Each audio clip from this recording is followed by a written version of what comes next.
I was awake all night last night seeing myself on this chair, so thank you. Did more happen after you got here? It's happening. Well, it's a pleasure to be here and among everybody else in this room. I have been practicing the law of attraction and being in the vortex since I was 5 years old, but not knowing what it's called. I have gotten my family through war and poverty and traveling through different continents and experiencing matters of life and death, and by just using the power of my mind and thoughts and where I envisioned us being and living, and so here we are in the beautiful La Jolla. My question really is, I come here with the intention of strengthening my practice of deliberate creation or co-creation. I'm a student of life, as I always have been and will be, and I also teach in a form of a coach to others. I tend to hear this from a lot of people saying that, well, this law of attraction is great, being in the vortex, raising your vibrational frequency, this works, I get it, I see it. But I look around, and this is not my question, this is a question collectively from what I've been receiving, that what about those that have no idea about the law of attraction, don't even think about how things work, but yet they get everything they want? They have the husband, the money, the this. You don't have to know what makes the lights come on as long as you can find the switch somewhere. You don't have to know about electricity. You don't have to understand where it comes from. So those are people who have discovered early that they like to feel good, who gravitate toward the thoughts that do feel good. They've found that criticism feels awful, so they don't do it. And they found that compliments feel good, and so they do. They found that self-deprecation does not feel good, and so they don't do it. They found that being proud of themselves feels good, so they do it. In other words, you don't have to know about the laws of the universe. You were all born with this guidance system. It's such an interesting thing that when you're in sync with how source feels about whatever it is you're focused upon, it feels wonderful to you. And when you're focused in opposition to it, it feels awful to you. And isn't that just the most natural guidance in the world? Is it really necessary that we talk about all the laws? Is it really necessary that we put it into all of these steps? The reason that we're doing that is because we're trying to help you to forget all of the stuff you've picked up along your physical trail that isn't serving you. But the little ones are born knowing it. They know that they're good until you try to teach them otherwise. They know that they're appropriate until you try to make them naughty. They know that life will be good for them until you begin warning them about everything.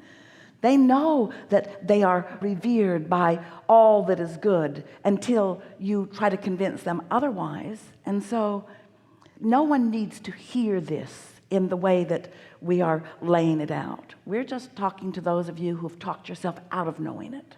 Right. So why did we do that? Where did it all begin? Why do we say, hope for the best, expect the worst? Why do we say nothing is too good to be true? Why?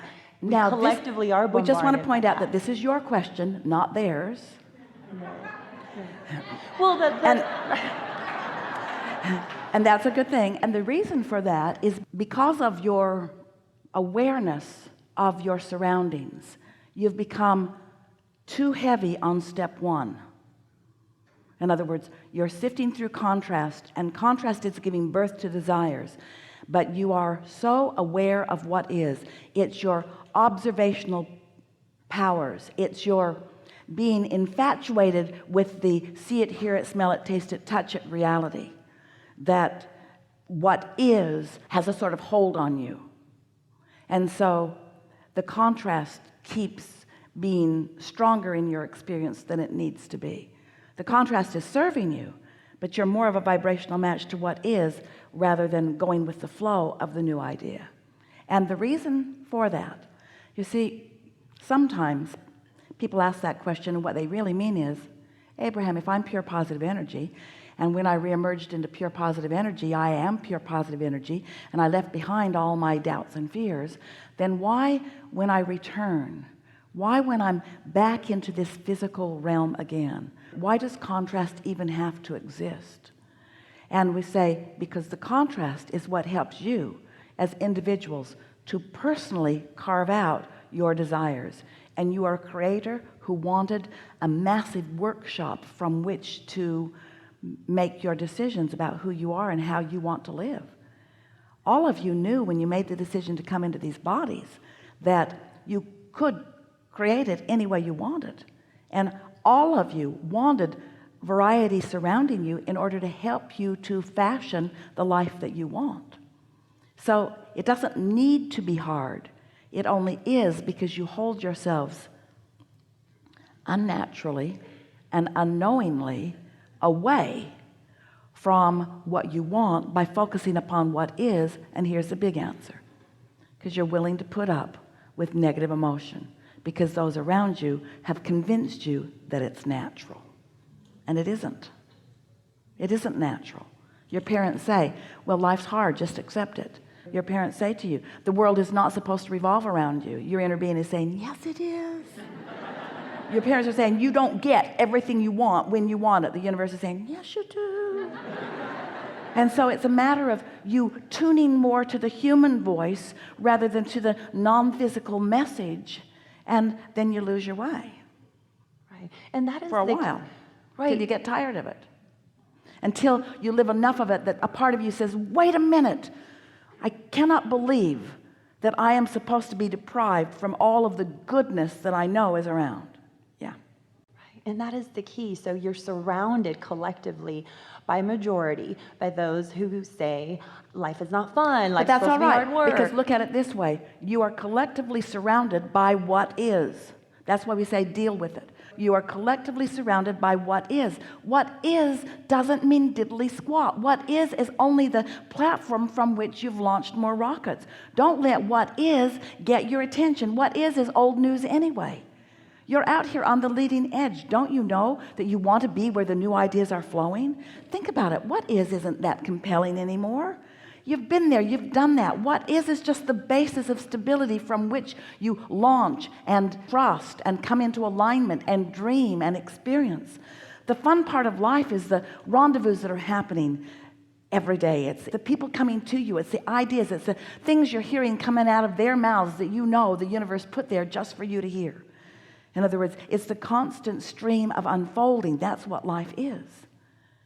We were teasing with our friends who were on board the cruise ship, leaving from Seattle and going to Alaska and coming back. And as we were out floating in the beautiful waters of Alaska, we said, you got on this ship in Seattle and you're going to get off of this ship in Seattle. Wouldn't it have been interesting as once they let you get on, they said, don't unpack. This is your final destination. Might as well just get off now. It's logical, isn't it? Your journey has been completed. We don't want to waste the fuel or your time. So get off. And you would say, but wait, I didn't just get on to be on. I got on for the fun of what's coming next and next, for the new that I will see, for the new inspiration, for the new feeling of exposure to life. And so this life isn't about just getting to where you think you want to be. It's the getting to where you think you want to be that life is. And you've said it in so many different ways. It is the journey. You've heard that so much that you want to gag at it. It's the journey. It's the journey. It's the journey. Well, it is. It's the journey. It is. It's the journey. It's the journey. Your goals are just your excuse to allow yourself to be pampered and spoiled by the universe who loves you. That's what it is all about. To put yourself in the vibrational, emotional mood to allow yourself to receive right now in this moment everything that is lined up for you. And if you could see what is lined up for you, the cleverness, the thoughts that you have the ability to receive and convey, the rendezvous that you have the ability to achieve, the financial well-being that is all lined up, ready to show itself to you in this way and in this way and in this way. The synchronization of the entire universe, the timing of when you look where and what you see when you look there, the glances that you discover and the sunsets that you see and the being in the place where the air hits your face in just that way. In other words, no detail is too small for the universe to orchestrate the perfection of what you want. And so when you understand, and you do, that feeling good is the key, and that you have the ability to feel good, you have the ability to control your emotions regardless of the what isness. But in order to control your emotions, you've got to care less about the what isness. You got to be a really good selective sifter and focus upon the best parts of what is, while you allow yourself to dream. Katie knew it. She said to her lover, never mind what is, let's pretend. Let's say it the way we want it to be. Let's conjure the feeling. Let's separate ourselves from currently what is, and let's conjure the feeling. Let's create the emotional environment. Let's put ourselves in the receptive mode. Let's get into the receptive mode so that we can hear what Source is saying, so that we can feel the impulse to move, so that we can go with the flow of well-being that's been orchestrated just for us. Not one of you would have missed the contrast, because the contrast is necessary to the creating of your vortex. Without the contrast that you think you don't want, your vortex would not be full of everything that you do want. You just got to get into that place where you don't see contrast as your enemy. Instead, you see it as your clarifier. You see it as your focuser. You see it as your helper, helping you to decide. You see it as your benefactor. You see it as the friend that it is. And when you really get into step 4 and 5, you will begin to realize that sometimes Source is even whispering the question to which you will find later a more satisfying answer. Sometimes Source is actually leading you into a situation that you might have formerly called a problem, in order to bring clarification about who you are. Because you ask for all kinds of things. You see, words don't teach. It's only life experience that teaches. So when you say, I want to be sure-footed and strong, Source says, then you need some experiences to show yourself that you are. When you say, I want to be funny, then Source knows, then you need someone to hear how funny you are. And you need to sometimes not be so funny in order to even know what funny is.